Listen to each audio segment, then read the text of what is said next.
Hai sahabat, senang Anda sudah mengikuti tayangan video-video saya. Saya yakin Anda sudah like, sudah subscribe, sehingga setiap kali saya menayangkan video saya yang baru, Anda tidak pernah ketinggalan. Jika video-video yang selama ini Anda tonton boleh memberkati kehidupan keluarga Anda, dengan kerendahan hati, saya memohon Anda berkenan share kepada keluarga-keluarga yang lain agar mereka juga mendapat berkat yang sama. Sengaja video-video saya isi dengan pelajaran-pelajaran Alkitab yang akan memberikan petunjuk kepada setiap keluarga yang mengikutinya bagaimana mengajar mendidik anak-anak mereka agar kelak hidupnya sukses, bahagia, dan diselamatkan oleh Tuhan. Oleh karena itu, ikuti terus video saya lewat channel YouTube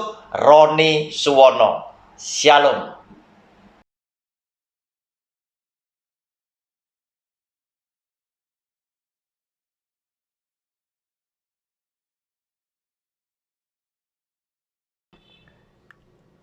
Hai sahabat, jumpa kembali lewat channel pribadi saya melalui program Sabar Selidiki Alkitab bersama Roni Suwono.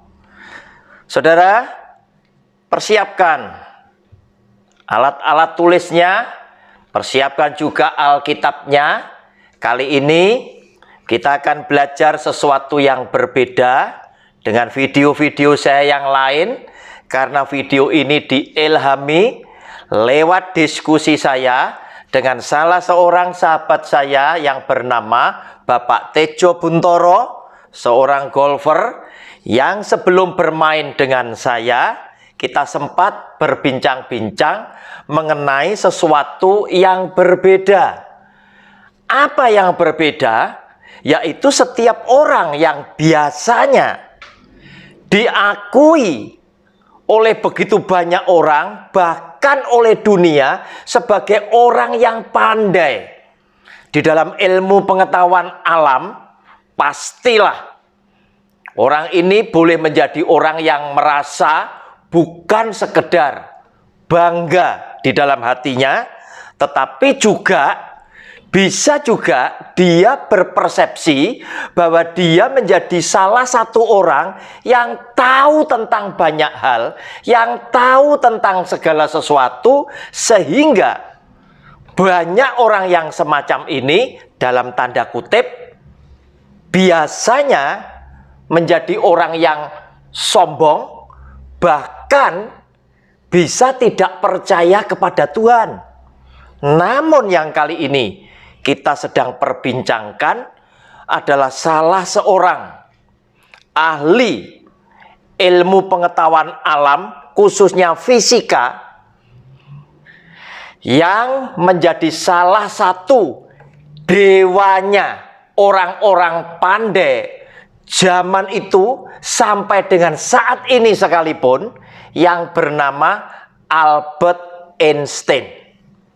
Saudara, judul video ini saya beri judul dengan Albert Einstein percaya Yesus. Saudara, yang berbeda dari jati diri Albert Einstein adalah ketika itu orang-orang juga tahu bahwa dia ini ateis, tidak percaya sama Tuhan. Tetapi sesungguhnya setelah tulisan-tulisan, surat-surat Albert Einstein yang ditulis oleh tangannya dia sendiri, itu kemudian dilelang, orang baru tahu bahwa sesungguhnya tidaklah demikian.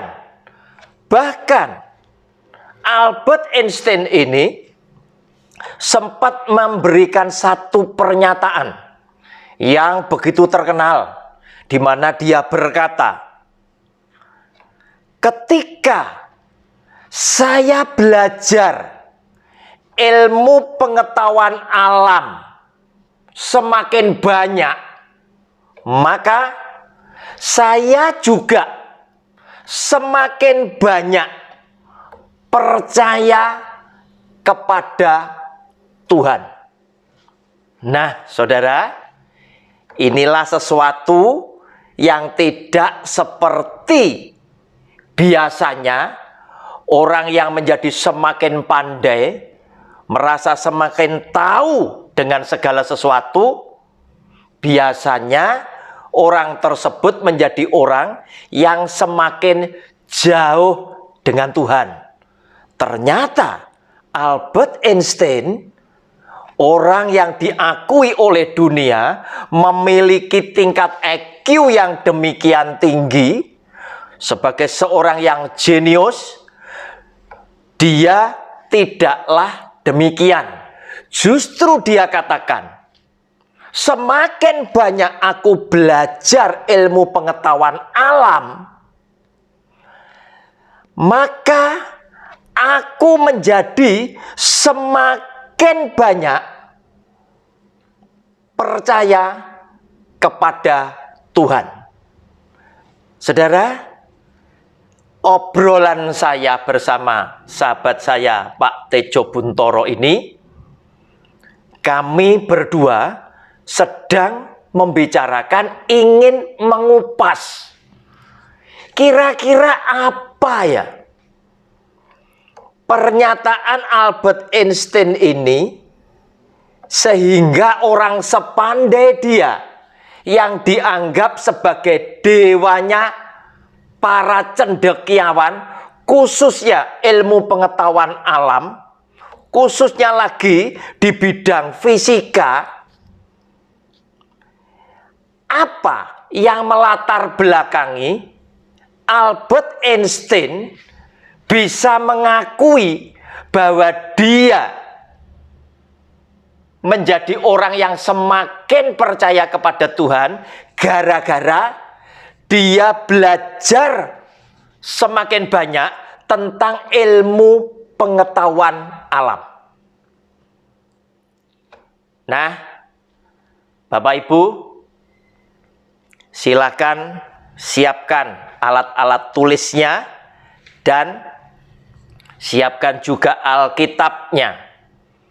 Saya akan meraba-raba bersama sahabat saya tadi, Pak Tejo Buntoro, untuk mengupas kira-kira latar belakangnya Albert Einstein bisa berkata demikian, didasari oleh pemikiran yang seperti apa.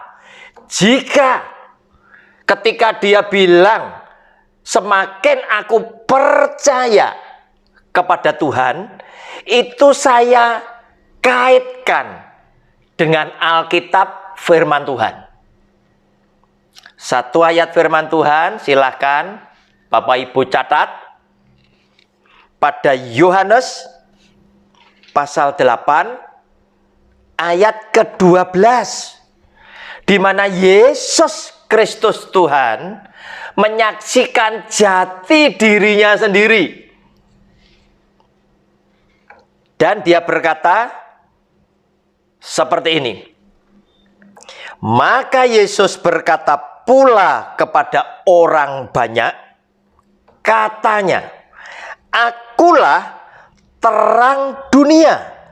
Barang siapa mengikut aku, ia tidak akan berjalan dalam kegelapan, melainkan ia akan mempunyai terang hidup. Saudara, inilah pengakuan Yesus yang adalah Tuhan. Dia berkata, akulah terang dunia. Saudara, rumus yang ditemukan oleh Albert Einstein di dalam teorinya relativitas, yaitu E sama dengan M kali C kuadrat. E adalah energi, power, kekuatan, itu sama dengan massa, M itu massa, berat, dikalikan C adalah kecepatan cahaya yang dikuadratkan, di mana kecepatan cahaya pada waktu itu sudah ditemukan, yaitu 1 detik per detik. Cahaya ini bergerak dengan kecepatan 300.000 kilometer per detik. Saudara, seandainya Surabaya ke Jakarta itu dibulatkan 1.000 kilometer, padahal tidak ada. Supaya hitungannya mudah, itu dibuat 1.000 kilometer. Jarak lewat darat Surabaya ke Jakarta. Berarti dalam 1 detik cahaya ini tadi yang 300.000 kilometer per detik, berarti dalam 1 detiknya dia ini bergerak dari Surabaya, Jakarta, Jakarta, Surabaya, Surabaya, Jakarta, dan lain sebagainya. Itu bergerak 300 kali. Atau 150 pulang pergi dalam 1 detik. Nah, di dalam teorinya ini, saya ingin mengupas dengan bahasa yang sederhana, sebab saya tahu semua pendengar pastilah tidak memiliki pendidikan yang sama. Agar supaya keterangan saya bisa diterima oleh semua pendengar dan penonton dalam video ini, saya mengajak Bapak Ibu sekalian berpikir seperti saya. Berpikir seperti saya. Yohanes pasal 8 ayat 12 tadi, Yesus itu berkata, menyaksikan dirinya sendiri kepada orang banyak, bahwa aku adalah terang dunia. Akulah terang dunia. Saya sedang berpikir, kenapa Yesus menyatakan dirinya sebagai terang dunia, sebagai cahaya, sinar yang memiliki kecepatan menurut ilmu pengetahuan alam fisika, yaitu 300.000 kilometer per detik. Saudara, artinya apa? Terang berarti mempunyai hidup. Dia menyatakan dirinya sebagai terang, berarti dia ingin menyatakan bahwa terang itu identik sama dengan kehidupan. Manusia hidup di dunia butuh terang. Jika tidak ada terang, tidak ada kegiatan. Jika tidak ada terang, tidak ada kehidupan. Lewat terang inilah manusia boleh memiliki kehidupan. Nah, saudara, terang juga memiliki power, yaitu dalam bentuk energi. Kenapa? Karena rumus daripada Albert Einstein yang adalah E sama dengan M, massa berat suatu benda, dikalikan C yang dikuadratkan,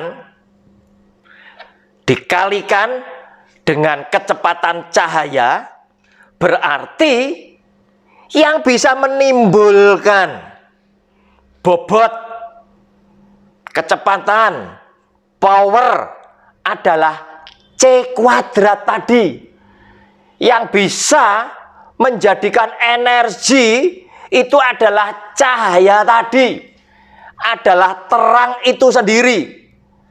Dia bukan hanya memiliki bobot power, tetapi dia juga sekaligus memiliki kecepatan luar biasa.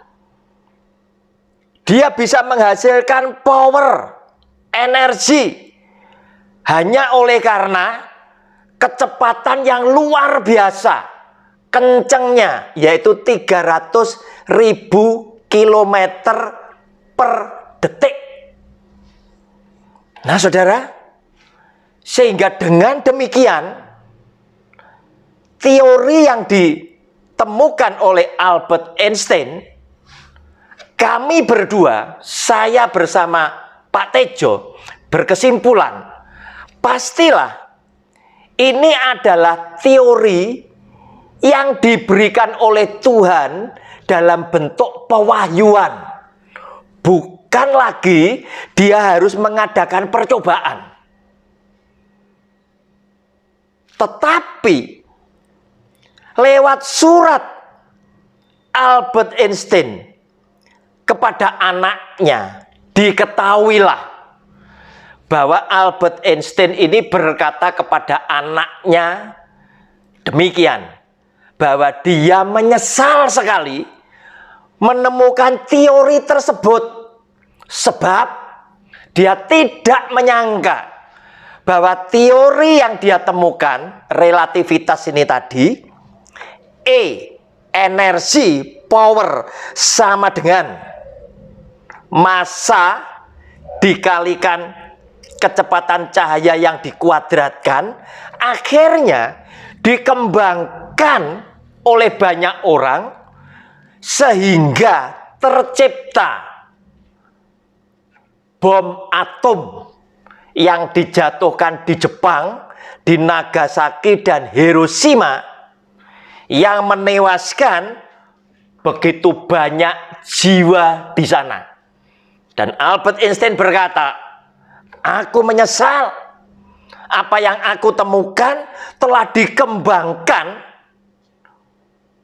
oleh orang-orang tertentu sehingga tercipta bom atom yang sangat dahsyat dan yang telah membunuh begitu banyak jiwa. Saudara, wajar jika Albert Einstein ada perasaan menyesal karena dia cuma melihat dari sisi negatif apa yang dia temukan. Tetapi jika kita berpikir secara jernih, bukankah setiap penemuan itu bisa berdampak dua perkara, bisa positif dan bisa negatif, tergantung dari masing-masing pribadi mengembangkan dari penemuan tersebut, termasuk handphone saudara dan saya. Tujuannya untuk alat komunikasi, agar supaya kita mudah berhubungan dengan orang yang kita cintai. Tetapi kenyataannya dengan handphone bisa dipakai dengan segala macam bentuk tindak kejahatan, sehingga dibutuhkan negara mengeluarkan undang-undang ITE. Nah saudara, Albert Einstein harusnya juga tidak merasa bersalah. Kenapa? Karena ternyata setelah dikembangkan menjadi bom atom, justru lewat teorinya ini tadi bisa dikembangkan untuk zaman sekarang, ditingkatkan lagi yang bermanfaat, yaitu sebagai tenaga nuklir. Ini dari teorinya dia. Nah saudara, yang saya herankan, pernyataan Albert Einstein ini membuat dia jadi percaya kepada Tuhan. Otomatis saya mulai mencari dari rumus yang dia temukan, adakah Tuhan di sana? Dan saya temukan. Dia menyatakan diri, Yesus menyatakan diri sebagai terang dunia yang menerangi dunia. Sehingga oleh karena terangnya, dunia memiliki kehidupan. Oleh karena dia yang menerangi dunia, dia pun juga ingin tunjukkan bahwa di dalam jati diri Yesus Tuhan tadi, dia punya bobot, dia punya power, dia punya energi. Karena apa? Dia menyatakan diri sebagai terang dunia. Yang kita tahu, kecepatan terang, kecepatan cahaya tadi adalah 300.000 km per detik. Luar biasa. Dan lewat terang tadi, cahaya itu tadi, yang oleh karena cepatnya, saudara, dipastikan mata kita dalam keadaan telanjang atau dengan alat sekalipun tidak bisa melihat. Sehingga kecepatan yang begitu tinggi, Tuhan ingin menyatakan bahwa aku adalah Allah yang kekal. Cahaya ini kelihatan seperti berhenti. Sehingga kita tidak pernah tahu kapan awalnya, kapan berakhirnya. Karena seperti berhenti. Dan dia menyatakan diri, akulah yang awal dan yang akhir. Dan saudara, yang luar biasa ada di dalam Wahyu pasal 21. Saudara, Yesus yang tadi menyatakan sebagai terang dunia, Wahyu pasal 21 ayat 23 itu berkata demikian. Ketika Tuhan nanti menciptakan Yerusalem yang baru, itu akan terjadi demikian. Dan kota itu tidak memerlukan matahari dan bulan untuk menyinarinya. Padahal kita tahu matahari yang mengeluarkan cahaya tadi, bulan menerima pantulan sinar dari matahari, adalah benda-benda antariksa yang diciptakan oleh Tuhan untuk hidup manusia di bumi. Matahari untuk pagi sampai dengan siang, bulan untuk menerangi pada waktu malam.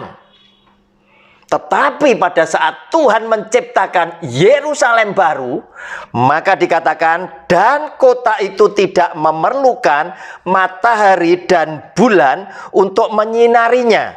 Sebab kemuliaan Allah meneranginya dan anak domba itu adalah lampunya. Saudara, siapa anak domba itu? Adalah Yesus yang menyaksikan dirinya bahwa akulah terang dunia. Sudah tidak diperlukan lagi matahari. Juga tidak dibutuhkan lagi bulan. Tetapi karena dia ada di tengah-tengah kita pada waktu itu, maka dia yang menerangi semua yang ada di sekeliling kita. Wahyu 22 ayat yang kelima menambahkan keterangan demikian. Dan malam tidak akan ada lagi di sana. Yerusalem baru tidak ada malam. Selalu ada terang. Dan mereka tidak memerlukan cahaya lampu dan cahaya matahari. Tidak dibutuhkan. Sebab Tuhan Allah akan menerangi mereka. Dan mereka akan memerintah sebagai raja sampai selama-lamanya. Sebab Yesus, Tuhan Allah, akan menerangi Anda dan saya di Yerusalem yang baru. Ketika manusia diselamatkan oleh Tuhan, maka bumi ini akan lenyap. Sudah tidak dibutuhkan lagi matahari, tidak dibutuhkan bulan, tidak dibutuhkan lampu. Tetapi Yesus yang berkata, "Akulah terang dunia itu." Maka anak domba inilah yang akan menjadi lampunya, yang akan menerangi saudara dan saya, yang akan menerangi Yerusalem yang baru. Saya yakin ketika Albert Einstein berkata, semakin banyak saya belajar ilmu pengetahuan alam, maka semakin banyak saya percaya kepada Yesus, kepada Tuhan, oleh karena dia melihat apa yang ditemukan adalah sesuatu yang luar biasa sekali, yaitu yang dominan adalah kecepatan cahaya. Hanya saja Albert Einstein, mantan orang ateis, sulit untuk mengungkapkan Tuhan yang mana yang dia maksud. Dia semakin percaya kepada Tuhan. Tetapi saya yakin lewat teori yang dia temukan, energi sama dengan massa dikalikan kecepatan cahaya yang dikuadratkan ini tadi, dia melihat di dalam ilmu pengetahuan alam, ternyata dia menemukan Tuhan ada di sana. Shalom. Tuhan Yesus memberkati kita semuanya. Amin.